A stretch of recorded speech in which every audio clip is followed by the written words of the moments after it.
Going out like a damn sucker. You kidding me? You joking with me right now? Not in a good mood. My family I can is tell not you're in a little good surly. mood. My family is. A little surly, CJ. I've talked to my dad and my sister already this morning. They are mad. I'm mad. We had an emergency family meeting. We're all going to buy lottery tickets so that we can hopefully hit and then help Michigan find another coach. Throw 20 million. You're gonna be the one who finds it.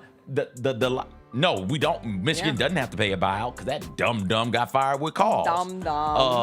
I know we don't get the fired with cause very sucker. often. What a simp. I got other words to say, but whatever. Simp. Yeah, the lottery jackpot I do believe is up around 900 million. So I can hit for that and then offer Kalen DeBoer what? 5 years, 20 million? Who says no? What's 100 million amongst friends? You think that's enough to get him to come up there? I think that would be enough to get him to come up there. Why the hell not? Why not? Oh my gosh. This is awful. What a day. Terrible day. I went away from my phone. This is a lesson. Never get off your phone. You can miss a story like this. I came back, I had 57 text messages. Yeah, my phone was blowing up also. Like, what happened? It's like, all right, whatever. On some sucker stuff, man. That's a simp. Don't want him affiliated with my program. Because I can't use the other word I want to use. And you know it's a bad word if I'm refraining from using it. I'm really proud of you for refraining. Oh my goodness. Got a big little show today. Yeah, whatever. At least I woke up. At least there's a ton of stuff happening on this show, so I don't have to talk through it. Yeah. Off the top, in the middle, at the end. Off the top, there's something. Teresa's here. Don't worry, we'll find BK's gonna be here at the end. There's no time we have to talk about it. We'll find What was the song? Quick. Or did you giggle with your husband? No, I can't remember what I listened to. My What's up, gosh. everybody? It is Thursday, December 11th. It is going to be a good day. Jessica Benson with you from the Grind City Media Studios in Memphis, Tennessee. CJ Hurt behind the glass. Big show ahead. A very special interview to start things off. Cedric Coward joins us in studio. We'll catch up with the Grizzlies rookie. A big guest day. We will also have Teresa Walker from the Associated Press, as we do every Thursday, to talk college football playoff, Heisman, NFL Week 15, and the biggest story in sports, the firing of Sherrone Moore at Michigan. Brevin Knight is also going to join us to talk Grizzlies, and along the way, we'll discuss Charles Huff's press conference. He is in Memphis. I'd say he won the press conference. We'll go through some of the highlights. NBA Cup action from last night. The Thunder cannot be denied. It is a Thursday. You know what we say. Let's go Biff. Let's go Biff, CJ. You think you're funny. You almost Let's got go cursed Biff. out. Get The world needs B2K.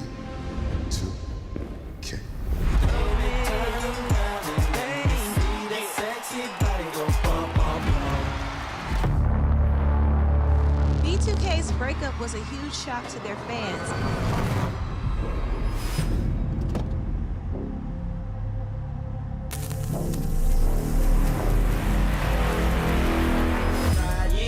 Boys for Life Tour. Jeff Dunham, Artificial Intelligence, his all new tour. You're the other white meat. How can you be so smart on one hand and so stupid on the other? Well, you're half of it. I realize I could have avoided all this years ago with one simple word. I do not. Silence! Don't miss a Memphis. Friday, April 10th, FedEx Forum. Tickets on sale Monday, September 29th at jeffdunham.com. The only thing better than Saturday Night Hoops is when it comes with an exclusive Grizz hoodie. Every Saturday this season, $60 gets you a Grizzlies ticket and a limited edition Grizzlies hoodie. 4 different hoodie designs dropping across 4 Saturday games. Not sold anywhere else. Don't miss your shot to collect all 4 designs. Grab your tickets and gear up now at grizzlies.com/Saturday. In the 7 games that he has played, they have been the best rebounding team and the best assist team in the NBA. And a lot of that goes to Vince Williams, who has been Rondo. Vince Rondo, man. But this is 100% attributable to Zach Edey. The Chris Vernon Show, live on weekdays at noon on YouTube at Grind City Media and the official Grind City Media app.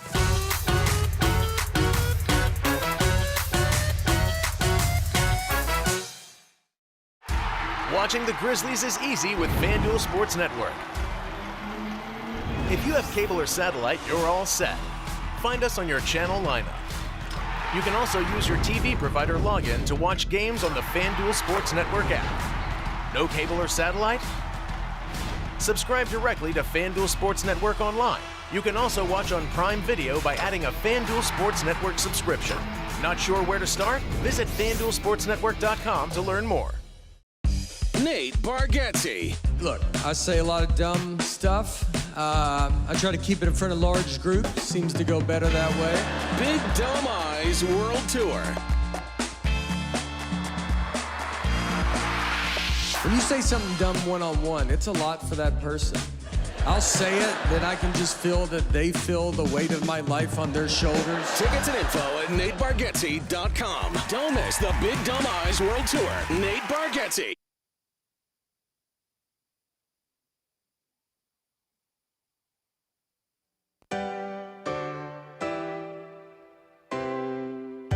Feels great to feel the sunshine. Gotta own the day like it's all mine. Just got paid in his own time. Been working hard, I've been on the grind. I deserve this feeling, having my way. I've been on this healing. This is my day. The sun's out, let's have a little fun now. I wanna let it all out. That's what it's all about. Cause I deserve this feeling, having my way. I deserve this healing. This is my day. Grind City Media presents The Jessica Benson Show with CJ Hurt. Live from the Grind City Media Studios on YouTube at Grind City Media and the official Grind City Media app. What's up, everybody? Happy Thursday. We have a very exciting guest to start the show this morning, so we will just get right to it. It is Memphis Grizzlies rookie, Cedric Coward. Cedric, how are you doing? I'm good. You know, just taking it day by day. Yeah, well, this is such a kind of odd period where you guys have 4 days between your game on Sunday, your next game on Friday. Have you been able to take a bit of a beat for the first time and really reflect on this first 24 games of the season? A little bit. I think a lot of people have told me, like, take advantage of this break because we don't get many of them. And this is, I guess, a mini break, like, before All-Star. So, you know, I've been taking my time with it and stuff like that and just listening to my vets and my coaches who are also suggesting that as well. It also gives you guys a chance to practice, which I assume is a bonus for you in a rookie season. Oh, for sure. I mean, every time we practice, every time we do anything that allows me to learn and allows me to grow as a player, it's super beneficial. When you think back on it, I mean, 4 years ago, you're at Willamette, and now you're in your rookie NBA season. It took you 14 games to get into the starting lineup. How would you describe your rookie season so far? Growth. I think the best way to grow is to be thrown in the fire, and I think coaches and all of my coaches have done a good job with that. And honestly, because I remember having a conversation with him, he was like, the fastest way and the best way you're going to learn is if I throw you in the deep end and you try to keep your head above water.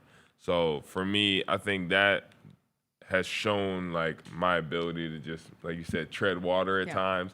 At times I'm swimming great, and at times I'm under the water. But, you know, for me, it's just always about growing. The important thing is being in the pool, some would say. Yeah. So Coach Islo has consistently given you such high praise when it comes to just your overall approach. But what have you learned about him through this process? Because this is his rookie head coaching year in the NBA, too. Oh, one of the smartest coaches I've ever been around. I mean, like, his knowledge for the game, the way he sees things, has allowed me to definitely, like, improve my knowledge of the game and just see how different things work. It's funny because, like, we were going against the Blazers and they was running a zone, and we basically ran a man play or drew up a man play. And I was like, is it the same thing against the zone? He was like, yeah, it's going to be there because of this. And, like, he just spit it on me so fast. And I was like, oh, wow. And this is in the middle of a game. Yeah. So I'm like, oh, if I had an hour to sit down with this dude, then I would learn probably 20 times as much. It moves so fast. Do you feel like you have had a matchup or an opponent or a moment where you're like, oh, I'm in the NBA now? Like, this is kind of a starstruck-like moment or a welcome to the NBA moment. I mean, honestly, just each game is kind of like a welcome to the NBA moment in general, just because you're playing new teams. Like, we played the same team a couple of times, but you're playing new teams in new cities, different environments, stuff like that. But like if I were to go one specific moment is when we played the Warriors and Steph on the left wing hit like a step back three like right in my face. And then, ran down the court, did his little step thing. And I was like, and the crowd went crazy. And I was like, Jesus. Like, I remember watching this on TV, and I'm the one getting scored on. So I think that was probably the biggest thing. But ultimately, there's always something like that is, I guess, just ingrained in my brain from each game. We just had the Clippers in town, and I know you spoke on it after the game, but everybody saw you go up to Kawhi Leonard, and everybody has heard the Kawhi Leonard early comparisons throughout this season. But why was that so important for you to go and get on his radar and have that moment with him? I mean, closed mouths don't get fed. I think that's the biggest thing. Like, for me, you want to try to learn from the best, and you want to try to learn from people that have done it before you. I mean, Kobe had Jordan. He also looked out, like, he got Hakeem. So did Bron. A lot of guys, like, they looked up to different players. And for me, I mean, if people are going to compare me to Kawhi, might as well talk to him if I have the chance, and then, see if I can work with him and see if I can take some of those traits. Were you nervous at all, anxious at all, running up there trying to get a word in with Kawhi? Nah. Honestly, I've never been nervous talking to any of these dudes. They're just normal guys. At the end of the day, like, we're competitors, but, like, after the game, like, you got to muster up that energy, and you're like, man, if I don't ask him, I don't know when's the next opportunity. You know what I mean? So for me, I wasn't nervous. It was just I knew what I wanted to ask. Like, I didn't go up, like, blind. I knew what I wanted to ask, and, he gave me an answer.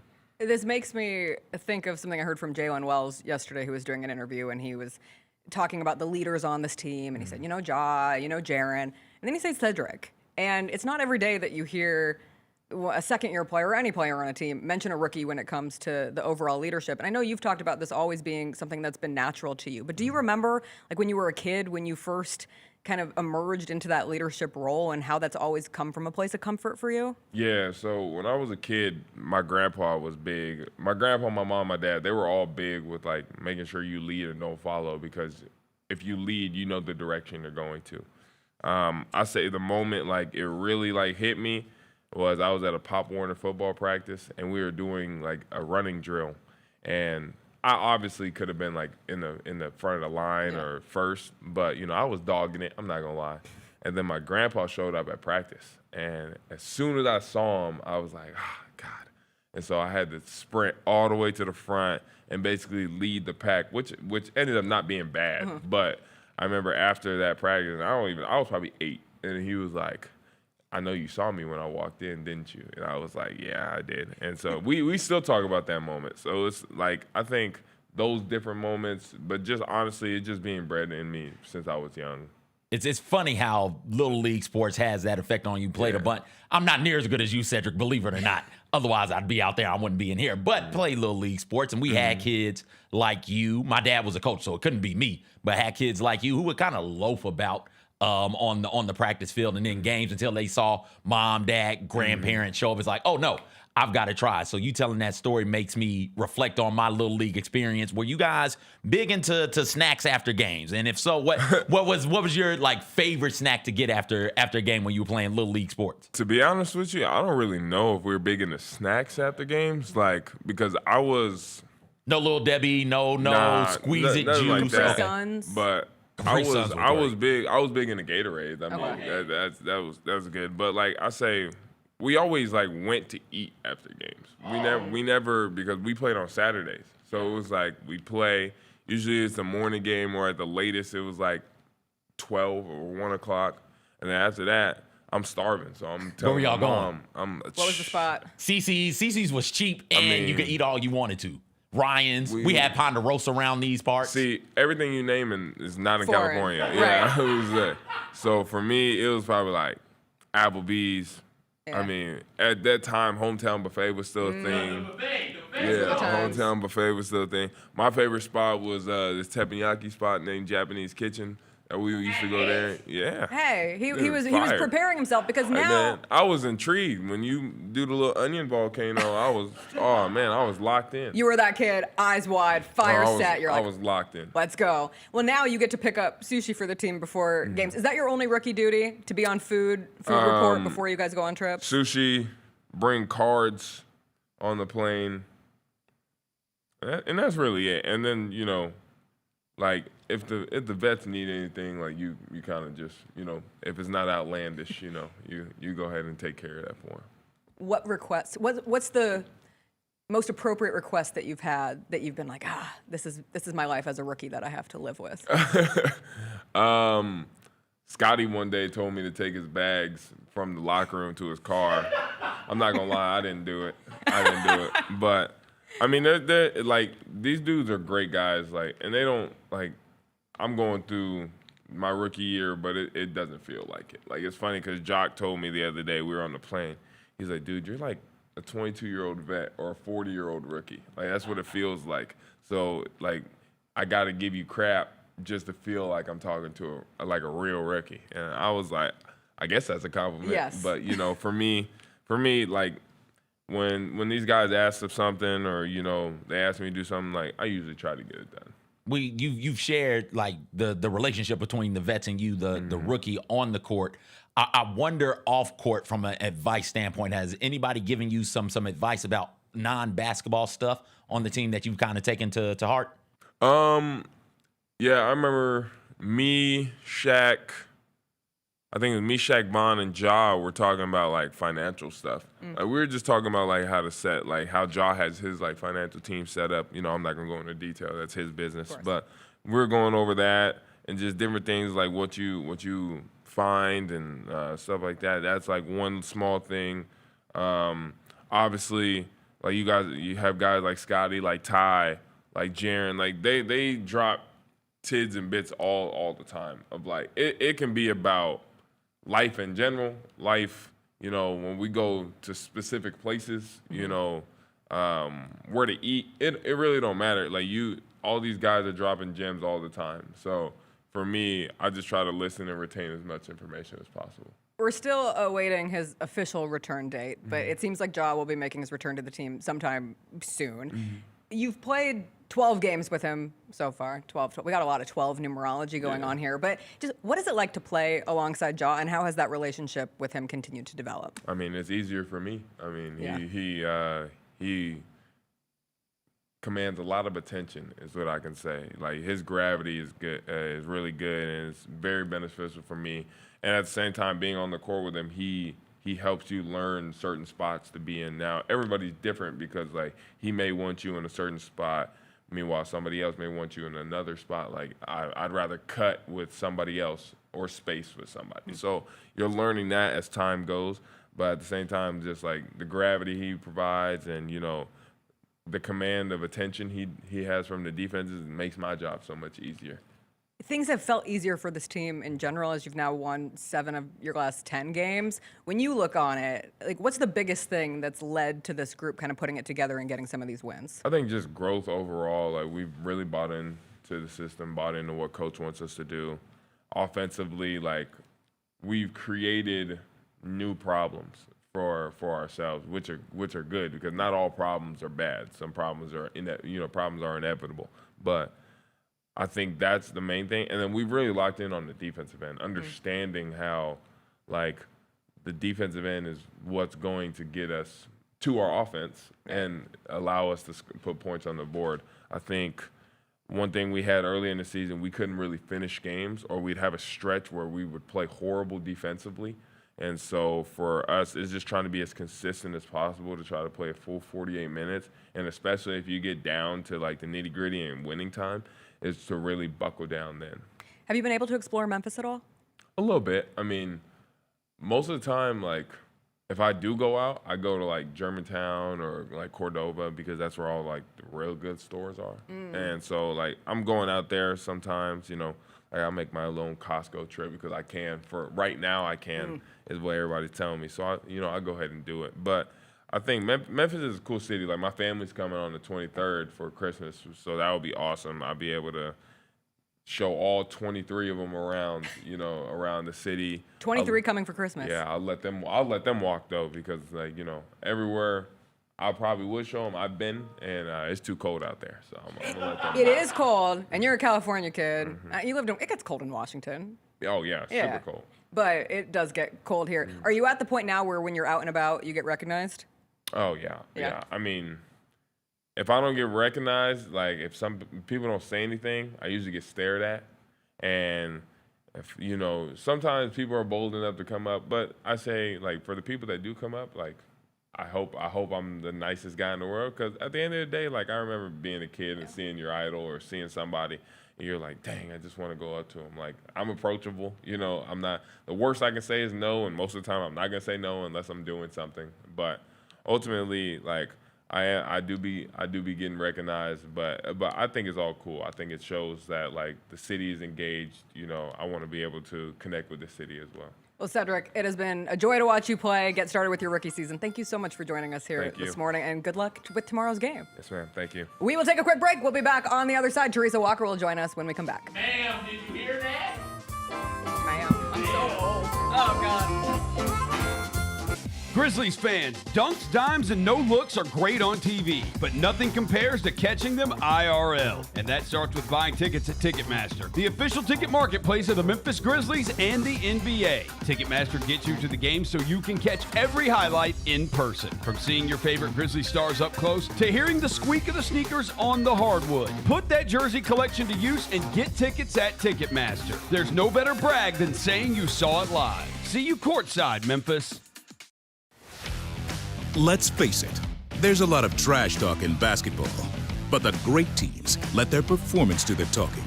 Like Ford F-150 with Pro Power on board, a class-exclusive industry-first feature that turns your truck into a mobile generator and leaves the competition speechless. Ford F-150, official truck of the Grizzlies. Greatness starts here at your Mid-South Ford dealer. Class is full-size pickups under 8,500 pounds, GVWR. Kroger shoppers and Grizz fans. Want exclusive last-minute discounted ticket deals texted straight to you? Sign up with the new Kroger Buzzer Beater deal. Fans can sign up by texting Grizz to 636-479 or visit your local Kroger store in the Delta Division and scan the QR code. By signing up, you agree to receive recurring automated promotional and personalized marketing text messages from the Memphis Grizzlies. Consent is not a condition of any purchase. Message frequency varies. Message and data rates may apply. Southland Casino Hotel is helping you navigate to Santa. Win your share of over $550,000 in free play and a brand new Lincoln. Here Comes Santa takes flight on Saturday, November 1st, when you can begin earning entries. And don't forget the grand finale drawings on Saturday, November 29th and Saturday, December 27th to win a share of over $40,000 in free play or a brand new Lincoln. Win big during Here Comes Santa, only at Southland Casino Hotel.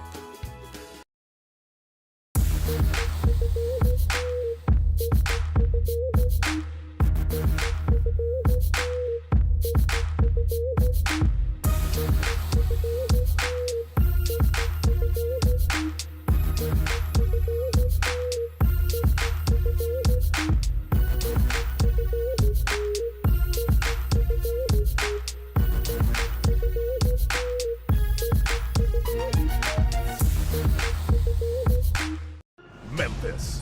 Monday Night Raw returns with non-stop action, unmatched energy, and the superstars you love. We don't get mad, we get even. We don't go home till we beat them. This is our time, we don't leave it. Give me the crown undefeated. Witness the moments you'll never forget. Monday Night Raw, Memphis. Monday, February 16th. Tickets and ringsider packages on sale next Friday. The Grizzlies are proud to team up with Prime Global Group, a company on a mission to redefine real estate investment. By leveraging deep experience, strategic insight, and robust resources, Prime Global Group is shaping a smarter, socially responsible future. Whether you're an investor or simply curious, now's the time to explore innovative strategies that align with your values. Join the movement and discover how you can be a part of this exciting evolution. Visit primeglobalgroup.net to learn more and connect with the team today. That's primeglobalgroup.net.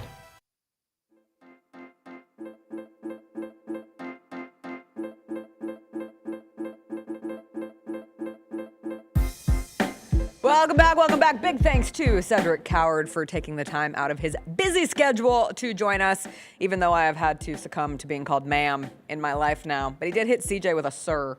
We don't have cool. So we're both old. Yeah, I've been old, right? Like, I'm holding on for dear life. OG, right? Like we have cool things to call older men. Yeah, women just become ma'am. Yeah, there's nothing cool. Auntie is cool, but you're not of auntie ethnicity. Yeah. Right? So, and I don't know. Stuck. I don't know if I can't think of a white OG. I can't think of a white unk either. So it might just be a black thing. We need to work on our names. Yes, we do. It can't just be ma'am. There's got to be something in between. It's okay. It's going to be fine. The kids I mentored said that I'm still young yesterday, and I'm just holding on to that with dear life. They said, you can relate. That's really nice. I said, thank you so very much. So they didn't say you were young. Yes, they did. They first said, you seem younger than your age because you can relate to us. And I said, I have you all fooled. So you want to be relatable to young teenagers? To 8th graders. Like, what are we doing here, Jessica? I have things to tell you. The 8th graders are not all right. But who you want to know who is always all right is Miss Teresa Walker. She joins us every Thursday. She joins us now. Teresa, how are you doing this morning? I am good. I mean, we live in a world where Diego Pavia is on his way to New York City on Saturday night for the Heisman Trophy ceremony. And while Vanderbilt is not in the college football playoff, I think it's fair to say that Vanderbilt is getting points for handling this all better than a school to the north. Which school to the north? That's so broad this morning, Teresa. Yes, from Very the playoff true. standpoint, certainly handling it better than Notre Dame. And from just a way of life standpoint, certainly seem to be in a better place than, I'm sorry, CJ, Michigan I got is questions, this morning. Teresa, so whenever y'all get done, I got questions for you. Okay. Okay. Because I want to know how happy Clark Lee really is. Let's start with the biggest story of the day. And we will get to Diego Pavia on his way to New Yes. York, because you did call this back in August, and I want to give you proper credit. But the biggest story in sports this morning is the Sherrone Moore firing from yesterday. And there are so many rumors swirling all over the internet. So dissecting through those at this point, all that we know is that Michigan fired Sherrone Moore for what they say was with cause due to an inappropriate relationship with a staffer. And then hours after he was fired, he was detained as a suspect in an alleged assault, and he spent the night in jail. And that is all we know at this point in time. But, Teresa, just what do you make of this whole situation and where it falls in the coaching calendar and what it means for Michigan? Because you do now have a landscape for Michigan to try to find its future head coach that is certainly thinner than it was, say, 2 weeks ago.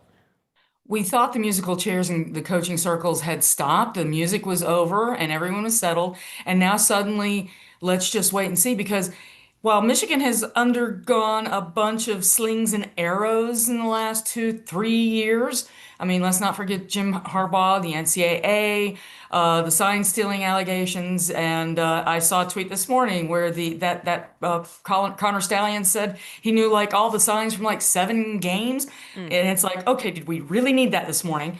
And here's the fun part of this all. Another tweet. Maybe Kalen DeBoer goes to Michigan, Lane Kiffin goes to Alabama. I mean, it's like, oh, the folks at SEC Shorts are like just like this right now. Because that's the thing. Michigan, CJ, sorry, but Michigan is one of those programs that you would think at this point they're going to be determined to get it right. And when you try to get it right, sometimes that means spending a lot and shooting for the moon because, well, you're Michigan and you think that, you have a strong history, and you're like, we're going to get this right. We're going to go spend a ton of money and just take care of it. I mean, my initial thought last night was, well, is that where Brian Kelly winds up? So, come on, Teresa. He can't. Please be nice. Treat him with kids' gloves today. Sorry, CJ. But here's the thing: when jobs are open, when programs are desperate, and you look at the calendar, and that's why teams are desperate. That's what's gonna make things.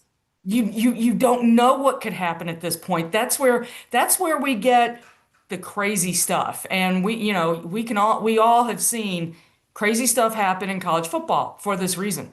I wanted to get your take on like the coverage cycle of this, because you, capital J journalist, you have certainly seen your fair share of scandals through the college football world. I will say, I think this is our first coach alleged relationship with staffer in this iteration of social media where things just break off so quickly. You're also filtering in a world of Twitter/X that there's not some verification process with accounts, and so you have fake accounts. We've seen it in sports regularly, and to the point where getting NBA sent-held is a verb, and there are those kind of accounts in the college football space.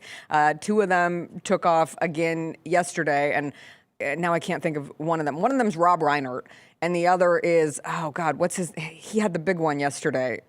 Scott Hughes. So if you see tweets from those accounts, they're not real. But then there are people who don't know that those aren't real, Teresa. And I'm curious, from your standpoint as an actual journalist, how would you cover this story? Because there's all these rumblings, and it seems that there have been these rumblings for months, and you can find old tweets from various people who have pointed out the alleged staffer, this relationship with Moore. But what does it take to get a story to the finish line where ultimately you're seeing Michigan make a move like the one that they made yesterday, firing for cause? Well, obviously something was going on behind the scenes to prompt it, because, I think the first thing I saw was Nicole Auerbach tweeted and, immediately came through with the statement from the AD, Ward Manuel. So that's where it goes from, oh my gosh, what's going on, to, whoa, it's happened. This has gone down. And you go back to old school journalism. It's, there was an arrest.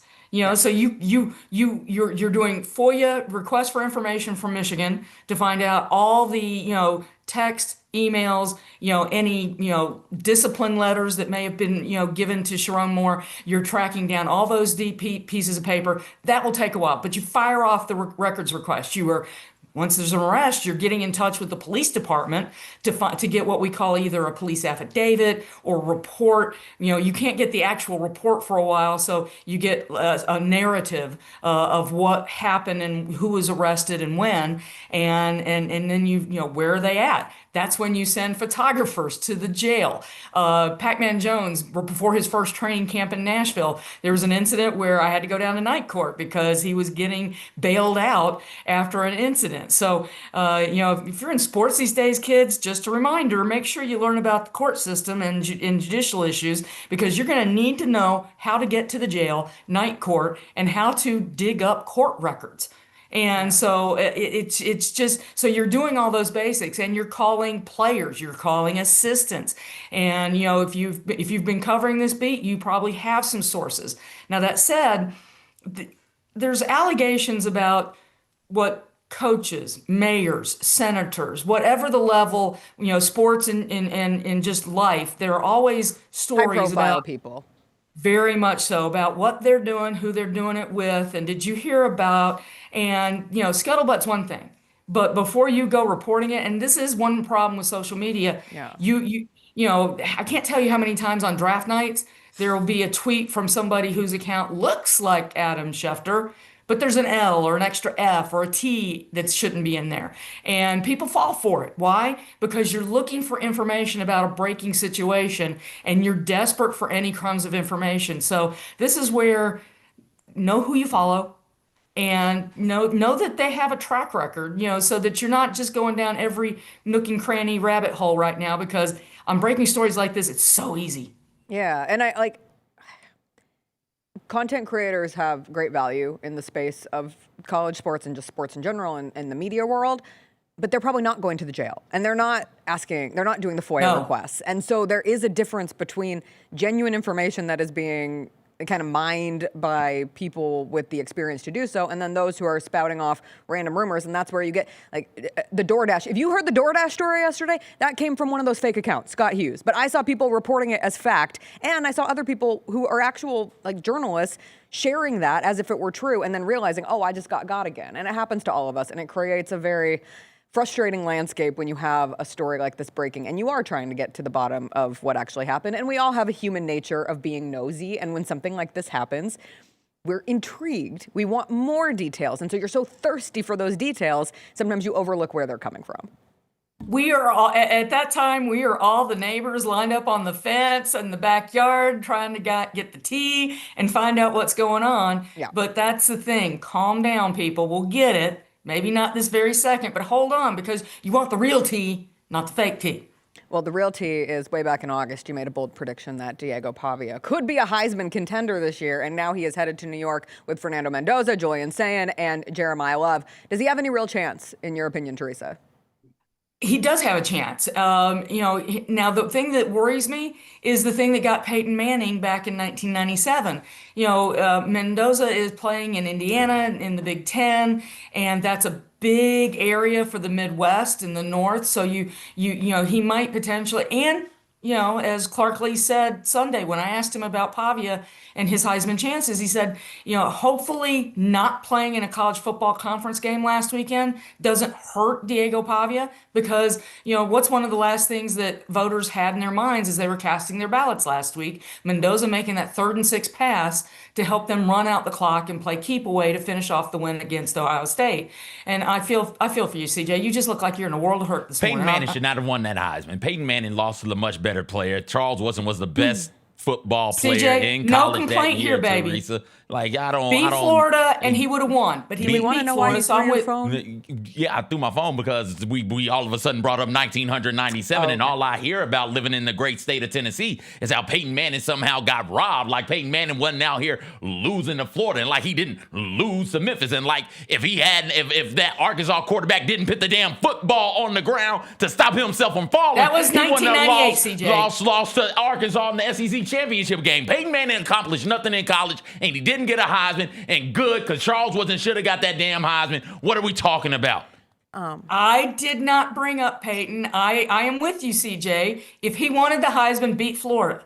He never beat Florida. Trust me. That's a sore spot for many Tennessee fans. I hear that as well. But that whole thing, Peyton lost mostly not because, people saw that clip a ton of times. It's because they saw Charles Woodson playing in the Big Ten markets over and over and over throughout the season. And while, SEC is all over ABC this year, and he had a lot of nice big games, that doesn't mean that voters saw all of that. So while I think on paper, Diego Pavia's got the better case, because not only did he throw for over 3,100 yards and 27 touchdowns, he led Vanderbilt in rushing, and he had 8 more touchdowns on the ground. 8, 9, one of those. But that's the thing. It's like you watch him, and I had a great quote in my story Tuesday from Steve Sarkisian of Texas, that's the guy that just bleeds belief into a team. You look at Indiana, the reason I wouldn't, if I had a vote, I wouldn't vote for Mendoza. Who are you giving the credit for this season to more? Fernando Mendoza or Curt Cignetti? And I'm thinking you're giving it to the coach, I think. I mean, guy who got the ridiculously huge contract extension. Otherwise, he'd be in the mix for Michigan as well. But that's the thing. You look at Indiana. He still is, Teresa. Don't worry. Everybody's in the mix. You want Lincoln? Everybody but Lincoln Riley is in the mix. I want Clark Lee, Teresa. Clark Lee signed an extension, and it's big for Vanderbilt. But like, is he happy there? He's got Jared Curtis. He flipped players from Georgia and Alabama last week. Well, he can flip them from Ohio State and Penn State up in Michigan. And he's got does he want to be there? He got the #1 quarterback in the country coming in next year, and Jared Curtis has already said, I want to wear the number 2 so I can continue what Diego Pavia's done at Vanderbilt. And I just 2-turn. 2-turn, yeah. I'll never forget Vanderbilt football, 2-turn, thanks to Diego Pavia. I did want to ask about the other school up north, Teresa. What did you make of the college football playoff decision to leave Notre Dame out, and thus the petty tour that has taken place up by Notre Dame ever since they were kept out of the college football playoff? Beat Miami. I mean, it's the bad thing about this is that the committee didn't seem like they were looking at the head-to-head until they did. And suddenly now Notre Dame's AD is upset that the ACC commissioner is shockingly advocating and lobbying for his full-time football member. I mean, and I saw a Yahoo story this morning that is starting to be a potential growing backlash against Notre Dame, because guess what? There's a memorandum of understanding for next year that if Notre Dame is in the top 12, they are in the field. And if they expand it and they're in the top 13, they're in. So they've essentially written their way into the field in the future if they meet a not high bar. Because Notre Dame in their history, let's face it, they get people voting for them as long as they cross the street and chew gum at the same time. So, and now there's people like, well, we're not going to schedule you. And so I'm really curious to see how much that backlash, because Notre Dame has had its own way for so long in football. Their own TV contract. 2020, it's like, we'll work with the ACC for scheduling. We'll work with you in all these other sports. They share revenue with the ACC and all the other sports. But in football, if they had gotten in instead of Miami, ACC didn't get a cut of that. And it's like, I'm sorry, but Jim Phillips of the ACC, absolutely. His duty, fiduciary duty, is to lobby for his teams. Miami is not in his circle. And for the Notre Dame AD to get mad, it's like, bro, what are you doing here? And you lost. You had a chance to get in. To your earlier point, Teresa, it's not complicated. You had a play-in game against Miami. It came down to you two. You lost. You win that game and you're in, and we're not talking about you. Put Michigan back on the damn schedule. Maybe you get another quality win. Maybe the committee will say, all right, let's let Notre Dame get in. I'm tired of the damn Irish. I'm tired of them crying. I'm tired of them complaining all the damn time. Woe is me. I'm Notre Dame. I'm not in a conference. Please treat me like I'm the best. Like you said, Teresa, I can walk and chew gum. Let me in here. And that's why if you're head coach at Notre Dame, you got to leave. There's no reason for you to stay. What do you know? You went 10-2 and didn't get in. There's no chance a 10-2 Big Ten team isn't getting in, Marcus. And do I have a Big Ten team for you to coach? They reside in Ann Arbor, Marcus. If you want CJ to roast something that you hate, today is the day, because he will come at it. Jacob just asked me, do you need a hug? No. I don't even. Hugging is how do that. Hugging is how we got into this situation. Hugging is how we got into this situation. Particularly somebody like me hugging somebody like you two is how we got into this situation. I will stay right here, lock the door, because I know what will happen and I care about my job. Get out of here. I just want everyone to know, however loud you hear CJ, I have an earpiece. Teresa has headphones in, and I would assume for her, along with me. Teresa could probably hear me in Nashville. Probably. I think she likely could. Teresa, go ahead. But to CJ's point, sorry, Jess, CJ's point, let's look at the 3-loss team that did get in, Alabama. And this is where Notre Dame has just the tiniest little complaint, although, again, beat Miami. But it's like, Alabama, how much longer are we going to give them credit? They lost to FSU to start the season, minus 3 yards rushing in the SEC championship game. And I'm sorry, Derrick Henry and Mark Ingram, Heisman Trophy running backs for Alabama, are looking at that and saying, What? Minus 3 yards? I was looking at that Saturday night covering basketball in Nashville, and I'm like, what? And it's like, and Alabama should not have gotten in, but that's the thing. Why is the presumption that it should have been Notre Dame in there? I go back a circle around, the team that's got the best argument was Vanderbilt, because they did beat, and we're not going to get into this, CJ, about where they were ranked, but you know what? They were ranked at certain times, and Tennessee was ranked 18 in the country till Vanderbilt went in there and frog stomped them. A place that was just their 5th win in 50 years, and yet Alabama got so much credit for winning at Auburn. I still have an issue with that, because they still seem to think that Vanderbilt played it at Auburn when that game was in Nashville. I covered it, but that's the thing. The one blessing from Notre Dame's complaining tour is that maybe we get to 16-team playoffs sooner rather than later, and if we don't do 16, maybe we do a 14 playoff, because wouldn't we all have loved to have seen last Saturday, instead of conference championships, let's get rid of them. Yes. Let's do a 14 playoff, and let's do that. I think we all would have loved to have seen Vanderbilt, Miami, Notre Dame, Alabama, however you wanted to go with that, and boom, baby. And yeah, maybe we get back to where the group of 5 has to at least have one win. I mean, or one loss rather than, yeah. Oh, we don't have to. We can save the coming for the group of 5. They could have to be ranked in the top 20. I agree with that. Vanderbilt did lose to Alabama, so you can't have them in over Alabama, can you? Wait a minute. Why are we picking these or that or the other? I mean, the reason that we're looking at the head-to-head for Notre Dame and Miami is because it seemed like we're going to give one spot to the, and it's like, do we take the ACC team? No, the ACC team beat this independent in Notre Dame. So, I mean, here's the problem. We hear what they say they looked at, but we don't know what they looked at in the room. And that's why I circle back to, I just like pros better because we know what it takes to qualify for a playoff. Well, in the pros, I did want to get your take on a team that certainly isn't qualifying for a playoff, but did get their second win of the season last week. Teresa, you got to cover a winning football team as the Titans beat the Browns.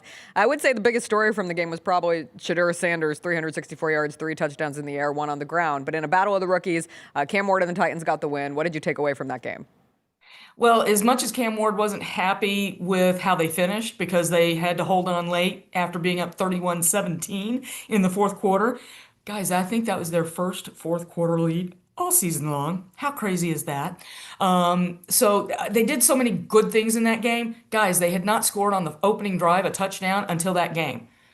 14th game of the season. That's how long it took. But they did so much. They ran the ball. We thought Myles Garrett could set the single season sack record, and they held him to 1. So it's like there was a lot of, we saw the team that before the Jags game, when they were routed, had beaten or lost to teams by a touchdown or less. Teams with winning records, teams targeting playoff berths, they had played them well. That's what we saw on Sunday in Cleveland, a team that is getting better and just has still been finding ways to hurt themselves. They still were, committing some penalties, but they did things, blocked punt, an interception, a fumble punched out and recovered. The one tough thing is on that 2-point fumble, Cedric Gray just ran out of gas. And yes, his teammates have been just rigging him ever since for, it's like, bro, you lead the team in tackles and you run out of, you've got an end zone to reach and you ran out short. Yeah, it's 2 points, but it's still points. So it's a good feeling for a team that has not had much of that all year long. You fire a coach, they snapped a 7-game skid for God's sakes. And when they come home next week, we turn our attention to trying to snap an 11-game home skid. And that won't be easy because the Chiefs could be eliminated or the Titans might have a chance to eliminate them. So, but for one shining brief moment, there was happiness in the Titans locker room. Don't get too crazy. You don't want to win too many games. You don't want to. I know people are like ruin things at the end here. Well, I've seen one bracket that they're predicted to, that they've still got a great chance for the number 2. But guess what? There are still games left. It's not just the Titans who are watching their opponents. There's the Raiders, the Giants right now are holding the number 1 because they were on a bye. So let's just wait and see. This is the fun thing. You actually play the games.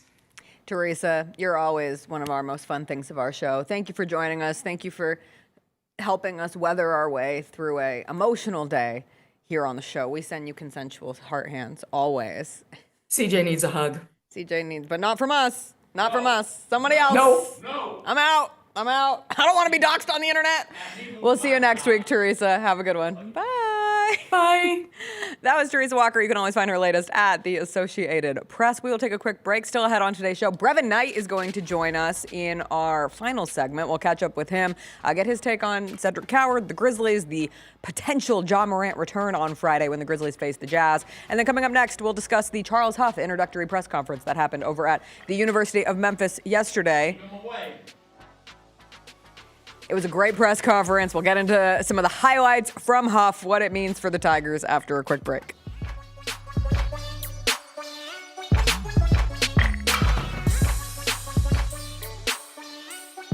The heaviest metal credit card of all time.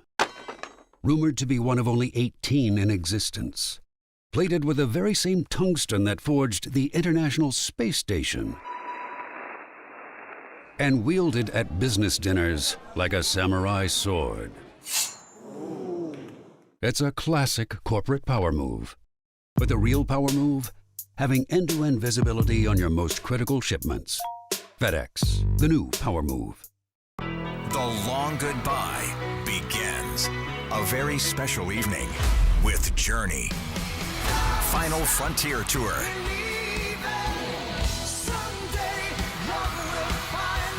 Journey. Tickets are on sale now at journeymusic.com. Your chance to say goodbye to the songs that changed our lives. Journey. Final Frontier Tour.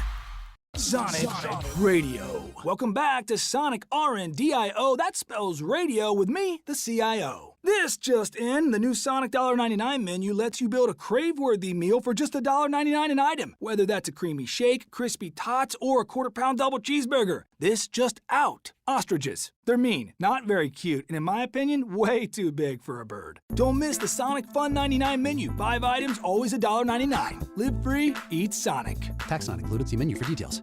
Grizz Nation gets set for tip-off 1 hour before every Grizzlies home game with the warm-up show. Get the latest news, notes, and analysis live from courtside at FedEx Forum. Who's going to be the tougher team that rebounds and prevents second-chance opportunities? Join me, Lang Whitaker, along with Michael Wallace, Jessica Benson, and other personalities from Grind City Media, Memphis, and around the NBA. 1 hour before every home game, live at Grind City Media on X, YouTube, and the official Grind City Media mobile app.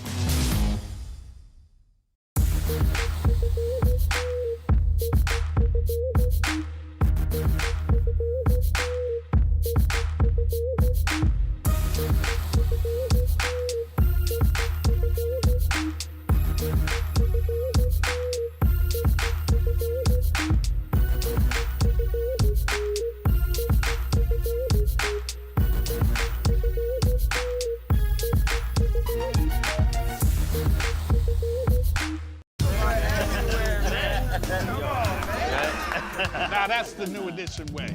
But I feel like there's another level we can take it to. What you think, Mike? 2 steps ahead of you, Slick. What's good, bro? What you doing, man? I'm in.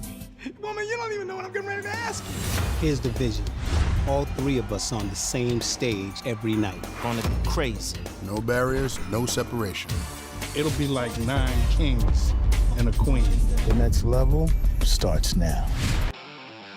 Thanks for showing up, Memphis. Nothing compares to catching your Grizzlies IRL. And that all starts with buying tickets at Ticketmaster, the official ticket marketplace of the Memphis Grizzlies and the NBA. Ticketmaster gets you to the game so you can catch every highlight. Put that jersey collection to use for the next game and get Grizzlies tickets at Ticketmaster. Whether they're here at FedEx Forum or on the road, Ticketmaster's got your back when it comes to scoring tickets. And there's no better brag than saying you saw it live.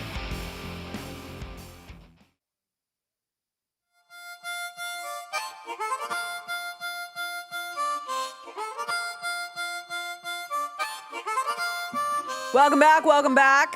Brevin Knight will join us in the next segment to talk all things Grizzlies as we continue this odd break in the Grizzlies schedule with 4 straight days with no games. But that gave ample time for the city to turn its attention to the new head coach at the University of Memphis, Charles Huff, officially on campus yesterday, and he held his introductory press conference. He spoke with an opening statement. Athletic director Ed Scott spoke as well, and then Charles Huff took questions.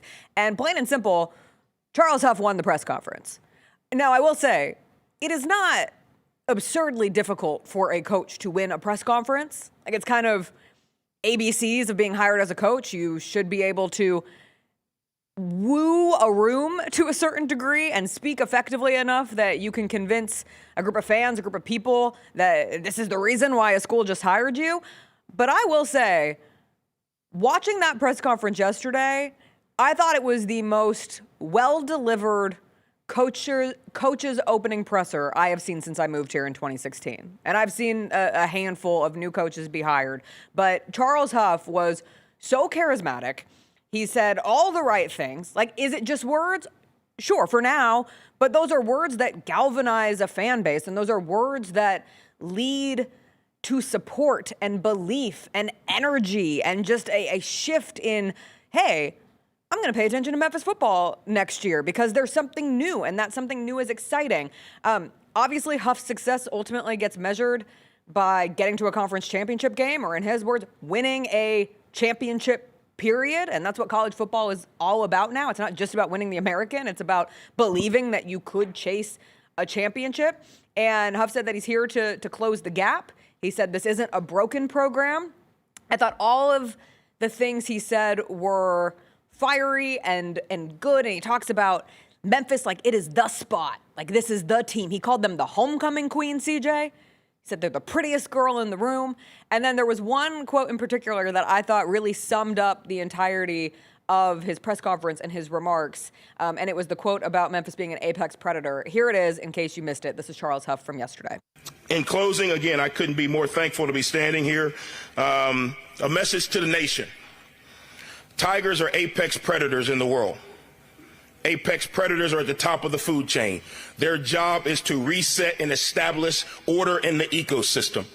It's time for the Memphis Tigers to get to the top of the food chain and establish order and consistency in the college football ecosystem. And that's what I'm here to do. Go Tigers, go.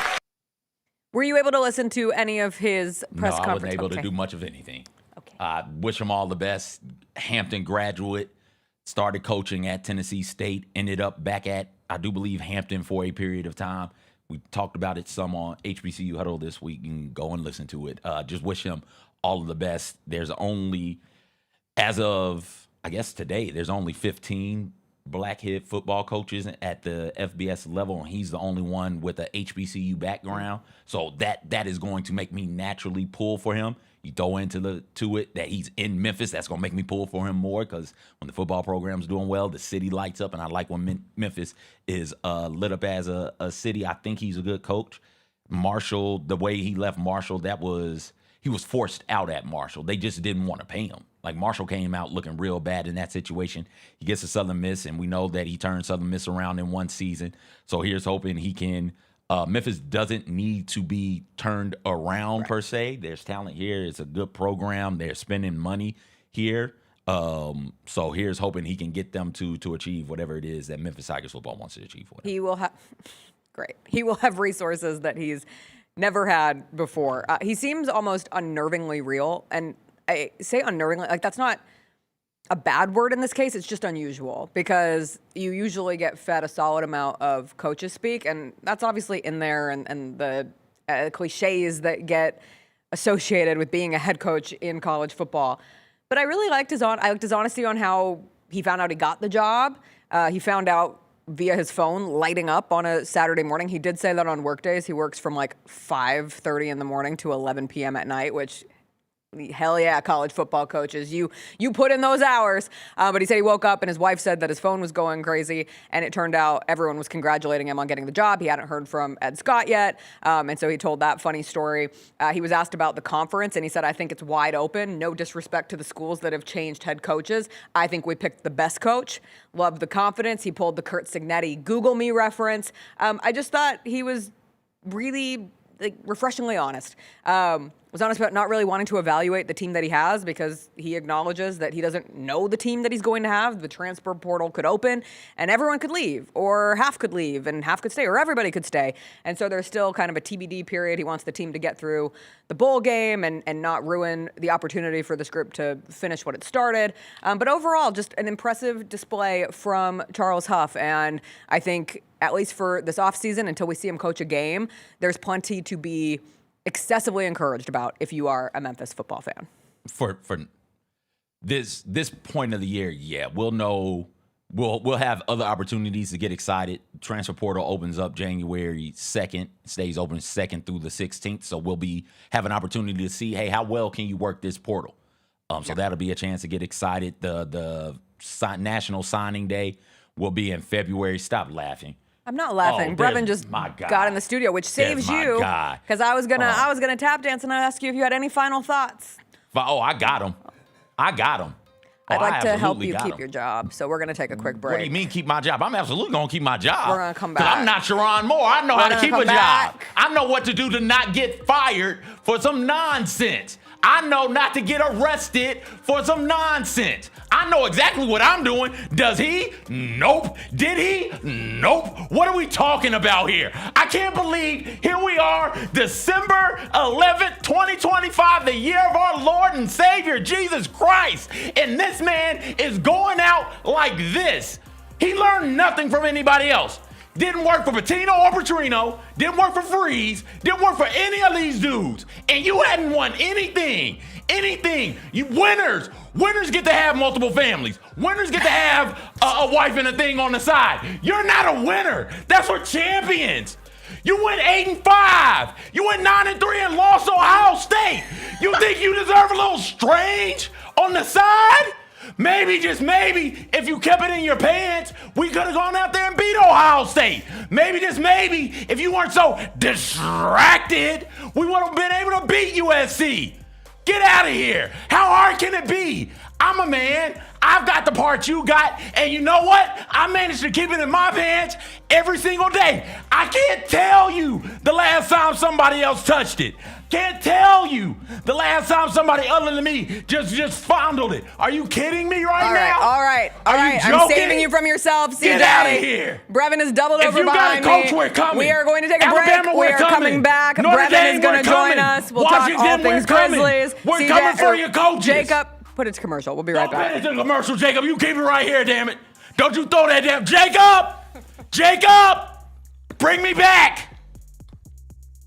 Own the 2025-26 Grizzlies season with the 10-game Flex Pack, the ultimate way to catch all the action on your terms. Choose your favorite matchups from intense rivalries to weekend thrillers and customize your pack to fit your schedule. With 10 games to pick, you'll never miss the moments that matter most. Visit Grizzlies.com/packs today to build your perfect ticket pack and cheer on the Grizzlies your way. It's your team, your season, and your schedule, so don't miss out.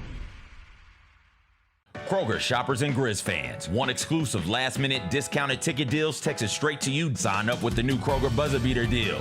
Fans can sign up by texting Grizz to 636-479 or visit your local Kroger store in the Delta Division and scan the QR code. By signing up, you agree to receive recurring automated promotional and personalized marketing text messages from the Memphis Grizzlies. Consent is not a condition of any purchase. Message frequency varies. Message and data rates may apply. Thanks for showing up, Memphis. Nothing beats catching your Grizzlies IRL, and nobody knows that better than you. So next time you want to hit up a game, Ticketmaster's got your back with tickets to every upcoming matchup. Whether you're catching the Grizzlies at home or on the road, you'll find tickets at Ticketmaster, the official ticket marketplace of the Memphis Grizzlies and the NBA. Keep putting that jersey collection to use and get Grizzlies tickets today. There's no better brag than saying you saw it live. See you courtside again soon, Memphis.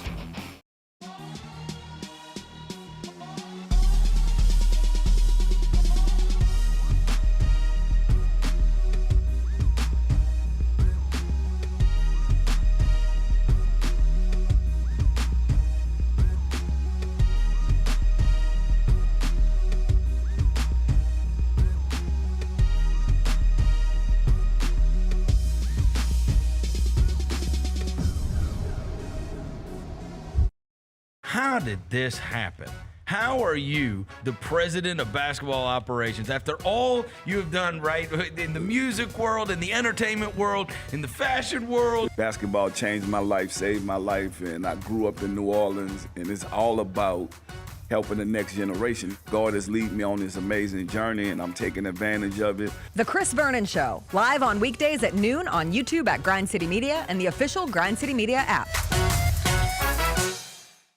Grizz Nation, Friday night just got a whole lot better. Introducing Buckets and Brews, the ultimate way to tip off your weekend. Every Friday this season, grab a terrace-level ticket to the Grizz game and 2 12-ounce Miller Lights for just $55. Get great seats, cold brews, and Grizzlies basketball. It's everything you need to start your weekend off right. So get the deal that's too cold to hold. Go to Grizzlies.com/Friday to lock in your tickets today.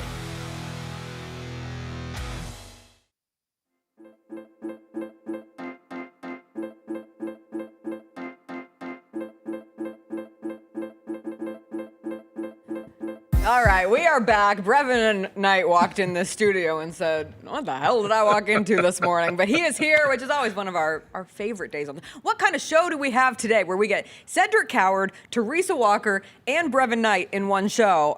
We're very lucky on this Thursday. How are you, BK? Man, I'm just glad to be a part of it. To be included? And just be included in nominated? that. That's big enough for me. Isn't it bizarre to have these 4 days off in the middle when it's not the All-Star break? Because you'll still get that, but how has it felt having such a big gap between Sunday's game and Friday's? It's felt really good.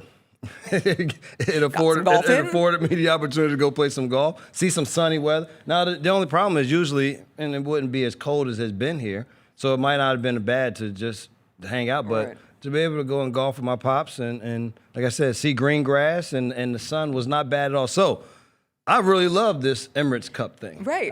Big fan of the Cup. I am a Cup fan, and we were involved in the Cup this year. It wasn't just the Cup was going on and we were here, but like active participation in the Cup. Participate like down to the last game and the point difference. All right, cool. This is kind of fun to be a part of. And then it was like, oh well, it's even better now. We get 4 days off. You get 4. I think the Grizzlies did it right. Like they managed the Cup perfectly because they do compete. Yes. They get some wins. Yep. Then they get 4 days off. Then their extra games are against the Jazz and the Clippers. And no disrespect, but just instead of the alternative of having to play the Oklahoma City Thunder like the Phoenix Suns did last night. And Brevin, I don't know if you caught any of that game last night. You really didn't need to just know that the Thunder beat the living breaks off another team. I saw the score. I was flying back, and it was like, oh, I got something I can watch while I fly. I was like, oh, well, No, you don't. I won't watch that. That's not what I'll be watching. We were like, oh, the Magic Heat game the night before, because my husband was like, why are we watching Magic Heat in the middle of December? I said, it's the Cup. And then we were watching Thunder Suns, and he goes, can we turn this off? There is no point once you get to the fourth quarter, and that's how the Thunder have been this season. Like all their starters are anti-fourth quarter starters because they don't need to play. They don't play. They put these games away. They got 55% from 3 last night. At one point, you look up, and Grayson Allen is so frustrated that he is giving a full shove down to Chet Holmgren, and Shai Gilgeous-Alexander's face is perfection. Like that's the kind of face that deserves a sound effect, like a ooh.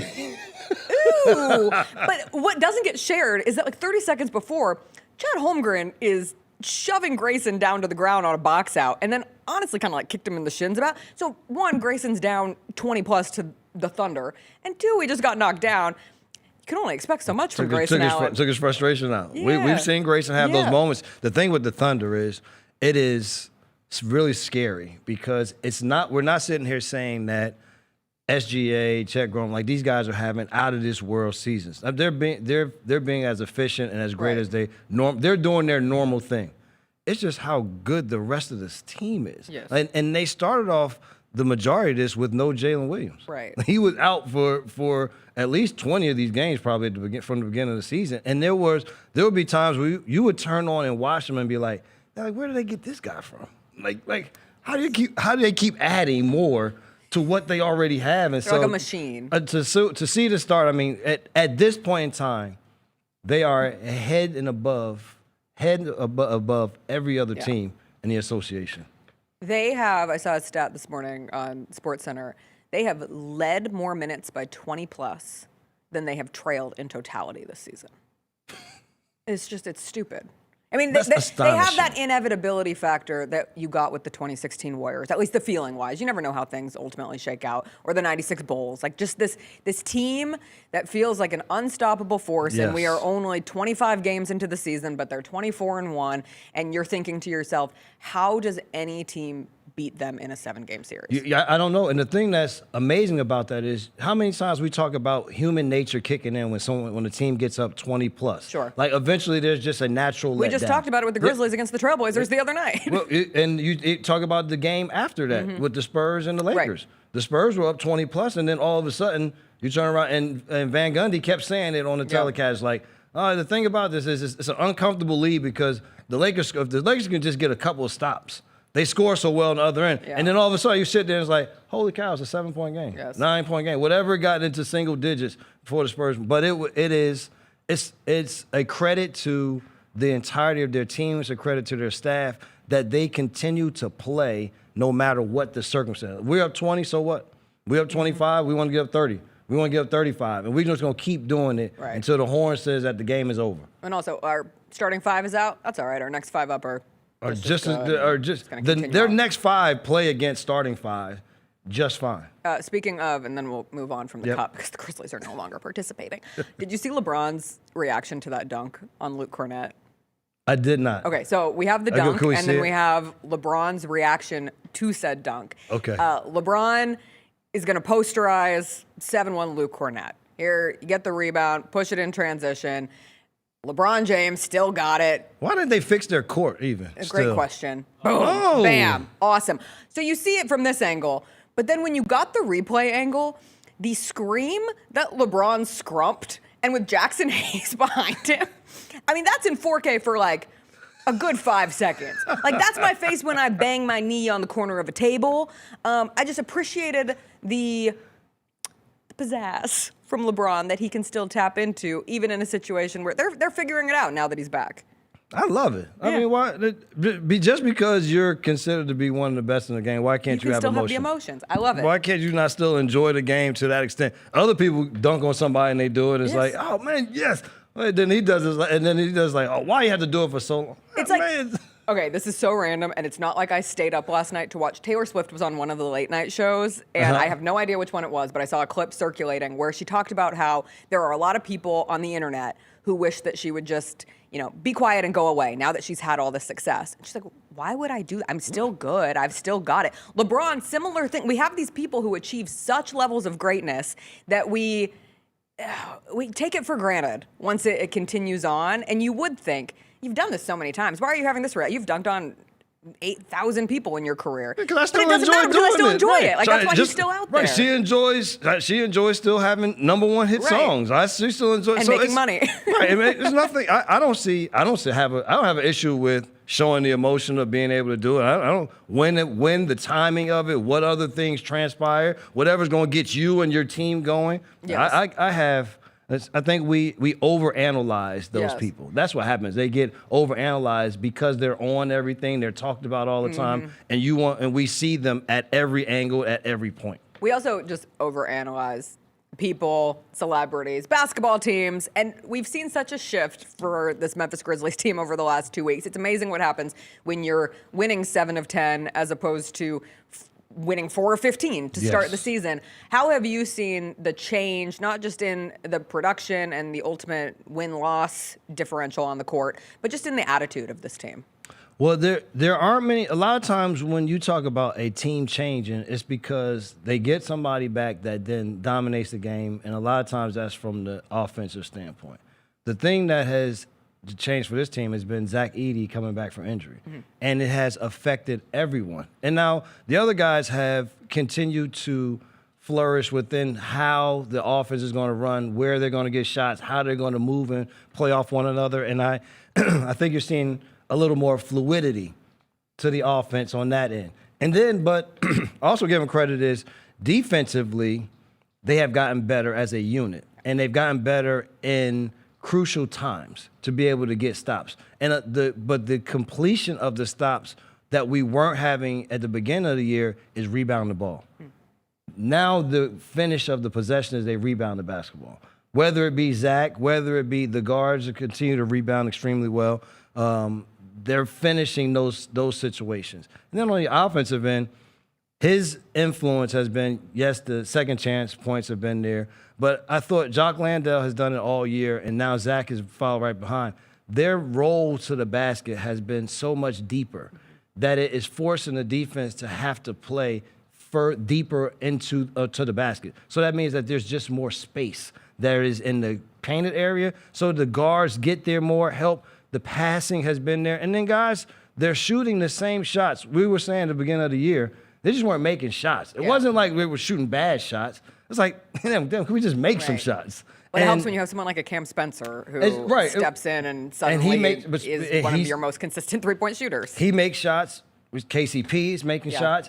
Earlier in the year, Santi was the one that was really holding it and getting things done for this team. But I think you've just seen Jalen Wells and the way that he shot lately. But all of that is a function of they worked at it, the level of comfort that is there on the offensive end, the amount of space that they have because themselves keeping it. But I just think Zach's influence can't be understated through it all.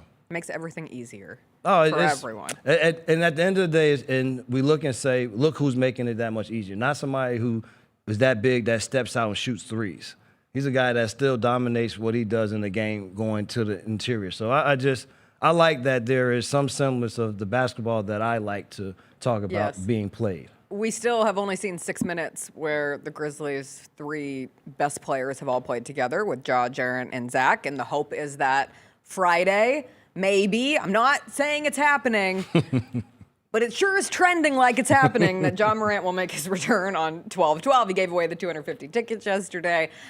Just how do you evaluate, based on what you've seen over these last 10, reinserting Ja into the mix, what that can look like starting perhaps against the Jazz on Friday? Well, I think what it definitely gives you the pace at which they would like to play, and it gives you a primary ball handler that is comfortable being the primary ball handler. And I give credit to everyone from Vince to Cam to Jitty to the number of guys for who holding have, it together. Exactly, Jalen, Cedric, everyone who has had to play that role while doing it under duress, because that's what teams have started to do to us. Like, well, just pressure them as much as you can to just have them be uncomfortable to mess up the rhythm of their offense. I think, but to have someone who is accustomed to playing the position and whose skill is at the level of a Ja Morant, I think it will allow everything to run smoother. But but he and Jaren, for the two of them, is still a figuring out how to still be their best selves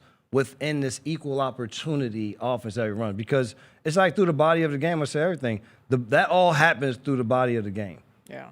But the last 6 minutes of NBA games comes down to how well is your best player. Taking over. I mean, it's just the nature of what the game is. When you're playing high level basketball against high level teams. And so I think he'll be fine. And the thing is that this is for him, I would expect it to be a little bit better because he's used to just playing basketball. So this is basketball. Now what you have to get accustomed to is maybe I'm not dribbling as much as I did before. It doesn't take me to have to create everything. I got to be accustomed to now. That may be a little different because, yes, it was him having to create and make things happen, whereas now they found a way to be able to move the ball, cut, get the ball, and everybody has found a way to be successful. So there is an assimilation to what it is, but he still is who he is. Right. There's no denying what he's capable of doing. How does Jaren Jackson Jr. become the best version of himself? Well, I talked about this the other day, and I was saying this is something new for him because I think it's been a lot of structured basketball in terms of how he's played, what his success has been. You're going to do this, and that's what keeps you successful. And even when he got to the league, it was the same thing. Right. We'll get you a ball at the elbow. You'll play one-on-one. You'll bring the ball up sometimes. If you have a matchup, we'll let you get the space to play one-on-one. Sometimes we'll throw it to you in the mid-post. But this offense is not predicated on doing that. So I think for him to be more effective throughout the game is he's going to have to be more active on the offensive end. In the past, it was kind of the big set the screen, the big roll, you replace, we throw it to you, now play. With the way that this is, it is more, you may have to run, set the screen, you may have to slip, the other big may come, now you pop out, now the swing of the ball, now you step up on the back screen, you pop. Now there may have to just be more action to his game to be more involved within the five-man offense that's happening. And then, like I said, then later in the game, hopefully you have enough of a rhythm. So now it becomes throw it to you on the elbow, go do your thing, get us a basket, or get us a foul, or make a play for somebody else. Like it's so he has to. It's just a more activity will be needed from him to put himself in position so that I think he can find a rhythm within this. So is that what you think really is like the next iteration or the next step forward for this team is how to function in the more equal opportunity offense for the first 80% of a game, and then still being able to lean on the Ja and the Jaren of it all to close out a game. That's what makes a good team great. Even as we're talking about the Thunder, they don't ever have to close out a game because they're usually up by 20. But if you needed a shot, you're going to Shai Gilgeous-Alexander. That's definitively your best player, and that's just how this has always worked. Well, you think it's almost like, look how the Spurs have beaten us this year. Yes. It's very similar to that way in that through the game, we're talking about everybody, yes, Harrison Barnes is doing what he's done. We're talking about Vassell doing whatever he's done. Everybody else, we're saying all these names. And then the star guys, they're still doing their thing. Right. But when it got to the last 6 minutes of the game, even in that fourth quarter, Harrison Barnes did good in the beginning, but every last fourth quarter, it was De'Aaron Fox that beat us in both games. And you go back to playing against the Cavaliers in Cleveland. We're doing great.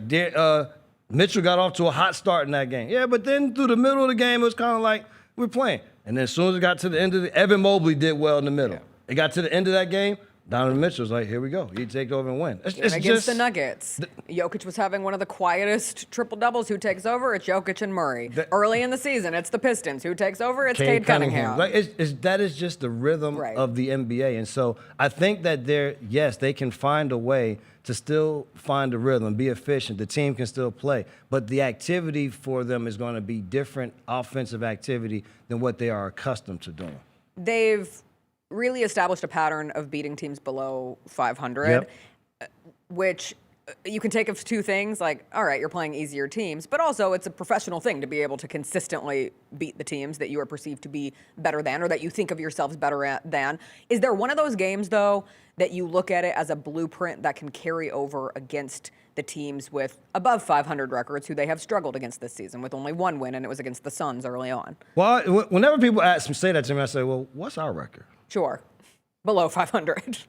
Yes. So I can understand if we were a 11-4 team, and four of our losses were against 500 teams, and our losses were against below 500 teams, and we just beat the good. I mean, then you say, well, why can't y'all? What's wrong with why you're not beating these teams? Well, I at this point in time, I think that they would consider themselves to be the best of the rest.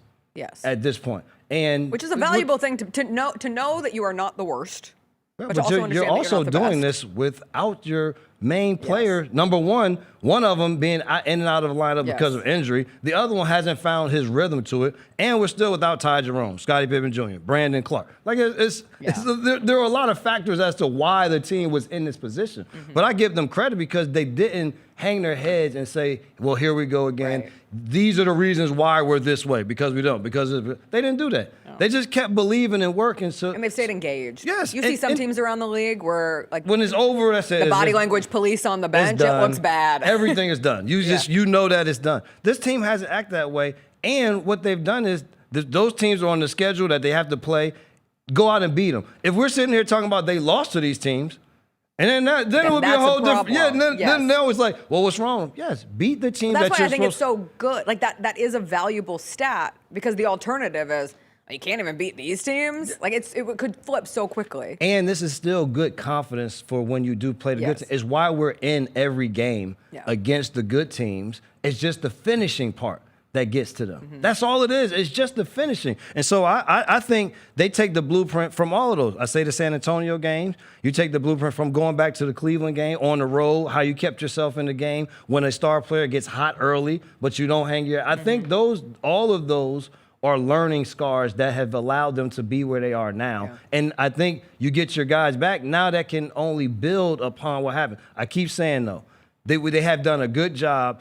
Here's the gumbo. I start off the season saying the broth for us is John Jaren. That's the broth. All of base has to be there. You are not throwing ingredients into a pot with nothing in it. I don't care. You can keep throwing it. It's not going to get anywhere. Yes. So those two are still the solid four. These are the things that we are throwing into the pot are amazing. Like you sitting back like, I'm food coma now. I know it's time. It's time to eat. It's time for me to lay down. That is what the rest of the team has provided for us. Yeah. Now it's just a matter of getting the base to really be able to be themselves on a regular basis, and then you don't know what happens from there. How do you see the blessing and the curse of these players who have stepped up, and then as you get healthier, someone has to get bumped out of the rotation, and how you ultimately figure it out? Yeah. It's the nature of the game. And then stay ready in case it happens again. But the other nature of the game is somebody ultimately. Knock on wood, you don't want it to happen, but it's the reality of the game. Someone's going to get hurt. Yeah. And they're going to need you to play again. And the way that guys have stayed ready when their numbers have been called, you just got to continue to do the same thing. That is what the NBA is. When your number is called, you know that someone still is there. You go out and perform. What you're doing is making it hard I just want to make it hard on you to look down there and not put me in. And what the other thing is, I also want to solidify that I'm going to have an NBA career. So, yes, I want these guys to do well for our team and play well, but I also know the business side of this, which is if I go out and play well, then I am attractive to other people also. And so, yes, I want those guys to understand, play well when it's your time, but also understand when these guys come back and there's going to be a little bit of a shift and handle it as professionally as KCP did. With what transpired with his change in role and somewhat, and you'll be just fine. How have you seen those vets who are added to the locker room, and we talked a lot about KCP when he came in. He's won 2 championships. I remember talking with people with the Rockets who brought it to my attention just how good of a locker room vet someone like a Jock Landale can be. Where have you seen kind of their ability to help this team go through some of the bumps that happened early on? Well, I go back to KCP real quick. Number one was the role change that they asked him to do and how he is playing. That speaks more volumes than anything that he could say word-wise. To see him continue to work, he could have easily hung his head. Right. Why, how y'all doing this to me? I should be. They ain't do none of that. It was, I've come back and I'm going to continue to be good. I'm going to embrace this role and be as good. And it's a main reason why our bench is one of the best benches in the association. And so I think that is the type of leadership. The way that Landale has gone out and played on both ends. Hard, aggressive, team-minded. And I think there are guys that say things when things need to be said. They're not guys who are going to be overly communicative. They're not going to have to say something all the time. And I think that is good for young guys because I don't want to hear you all the time. Mm-hmm. And when you do say something, I want it to have meaning because, like, oh, if he's saying something, I need to take that to heart. And I think that's what those two guys have afforded us. Then to come in with, I'm 2 championships, Landale, I played here, overseas, I was this. They didn't have to give their accolades of who they are. I think by the way that they have gone about their play on the court, the way that they have attacked things off the floor is enough of an example that you need on a young club. It's an interesting situation where one of those voices in this locker room that carries weight is a rookie in Cedric Coward. And we talked with him about it in the first segment, but Jalen Wells brought it up this week where he was talking about the leaders, and he said, Jaren, even said, and that's something different. Like a rookie does not, we're 24 games into this thing for the Grizzlies, and for Cedric Coward to have kind of emerged as one of those vocal leaders along with the play that we've seen earn him a spot in the starting lineup. How have you evaluated that particular component to what he brings to this game? I will say this real quick. Your best basketball player does not, and a lot of times is not your leader on your basketball team. Just because you're the best talent doesn't mean that you're also going to be the best leader. And that's not to say that our 2 guys are not leaders, and they've done a great job of assuming that role as they have continued to get older and be on this team, understand this community. They have done a great job of doing it. But I say as I say, hey, Cedric, that means that there are other people who have the opportunity to be leaders. And if you show the rest of the team that you are deserving of it, then guys will listen and follow that. And that doesn't have to have anything to do with whether it's your first year or your 10th year. You understand and know your place and know when to say it. Guys will respect it. And I think for Cedric, what it is he knows when, and it's not just the when, it's how to say it. Because I can tell you all the time, it's not what you say, it's how you say it.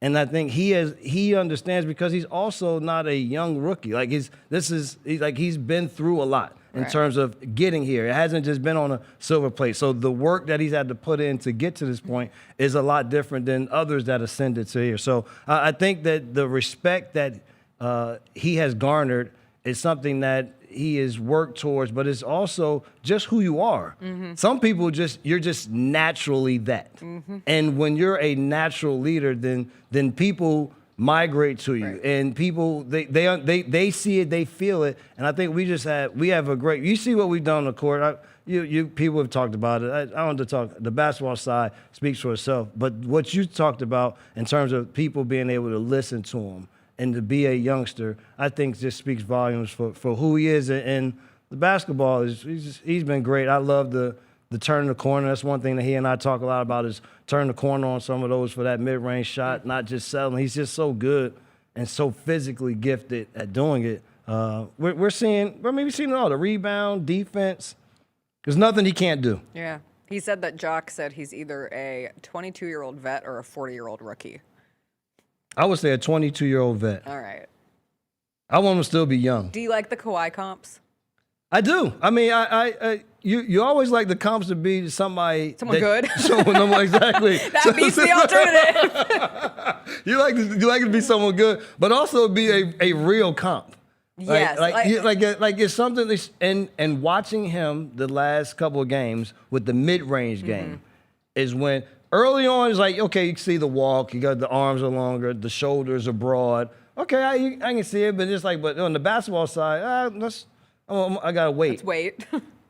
But you once you start to see that, the little baseline fade on the baseline, it's like, there's. That's nice.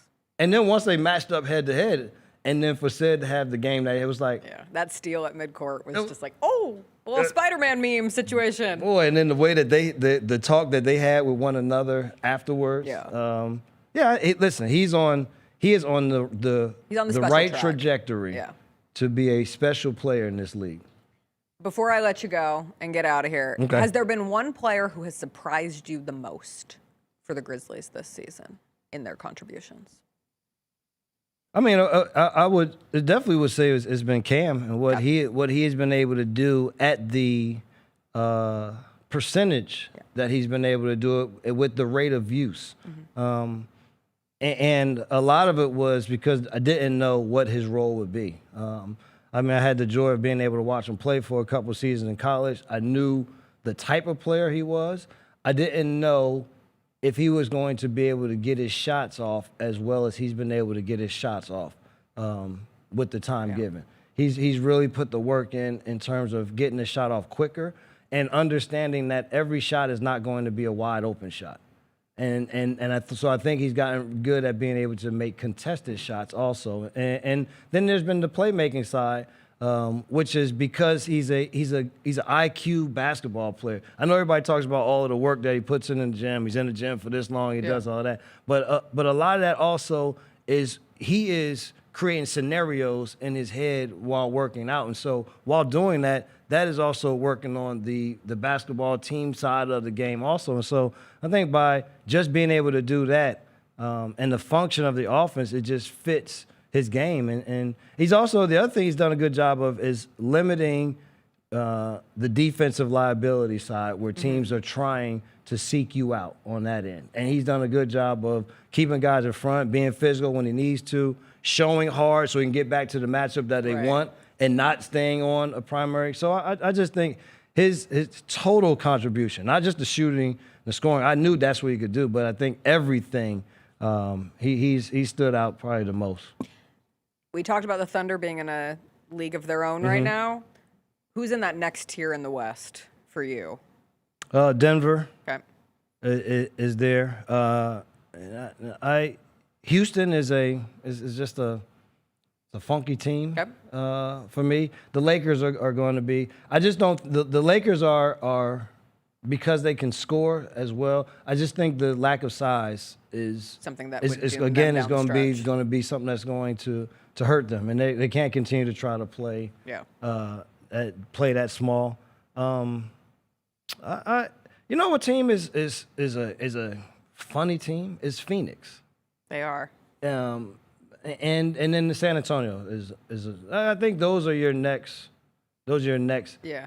Phoenix has surprised people to the point where the Grizzlies thought, hey, we're money in the bank with this pick next year, and the excitement of what that season was going to lead to, and suddenly you look up and you say, wait, they were supposed to be bad. And I know they just got killed by the Thunder last night, but who amongst us has not? Exactly. And I think that they are. And did Devin Booker play? He did. He did play. Okay. Yeah. I know. I saw. But they're probably the team that's below those other teams. Or no, I guess he. Yeah. No, he didn't. No, he didn't. That's why Grayson. Yeah. Yes, yeah. I thought. Yes. Yeah, I thought. Right. I thought he was. So of course you don't have your best guy, and you playing against the best team. But I think they're probably right below that. I think those, like I said, that Denver, San Antonio, the team that I'm not. The Warriors thing for me is not sustainable. My husband is also. He's ready to. Yeah, I think that it's. Yeah, I think that they. The mess up for me is the Kuminga situation. Yeah. It's holding this cloud too. Right. It's like we all see how good he is. Like he has to either be more mature. They have to be more mature and say move on from it. But I think it just has their team, because at the end of the day, after Steph, he's probably their best player. If you want to say just by talent and what they can do on both ends of the floor, he probably is that. But it's like, do you push him to be that? Is he not that? What? Yeah, I don't. And there's always something, like the other day, his head was hanging on the bench and Draymond's trying to give him advice, and it just feels It's too Like, it soap can't- opera-ish. It's too. yes. It's like it's. In a soap opera-y league, it is very soap opera. So I leave them to the side. But yeah, but the thing I like where this. I thought this team was going to be I thought it was a 7-10 team at the beginning of the year with what we had. I think we can. I mean, you start to say, okay, you can maybe be a out of the play-in situation, but you got to get the John Jaren. That has to. You solidify that situation. You able to get that to be the finishing and comfortable with the during the game and how we finish, and just that. Oh. It could make it very dangerous. Well, hopefully step one is seeing them on the Friday. court together. Friday. Fingers We'll cross our crossed. fingers. We'll wait for that Grizz PR update. Brevin, always a joy to have you in studio. Man. Thanks for having me. coming in. Yeah, whenever I get the text, whenever I see, and they say CJ Hurt, I'm like, oh, I can go It's time. in. It's time. Go, yes. Well, we I'm always going have in. you. We just like to leave your schedule open for important things like a nice 18 on a crisp morning whenever you want to go. But we have you anytime. Everyone always enjoys it. The chat is like, we love Brevin. Oh, Come thanks on, for man. having me. We'll see you tomorrow here Yes. at FedEx Forum, Grizzlies Jazz. We will see everybody tomorrow. It will be a Friday. It'll be a Grizzlies game day. Hopefully we get some news on the John Morant front, but we will close out the week. Have a wonderful rest of your day. We'll see you later. CJ, touch some grass. Bye. Can't. I got to find a coach. There's no time to touch grass. What are you talking about?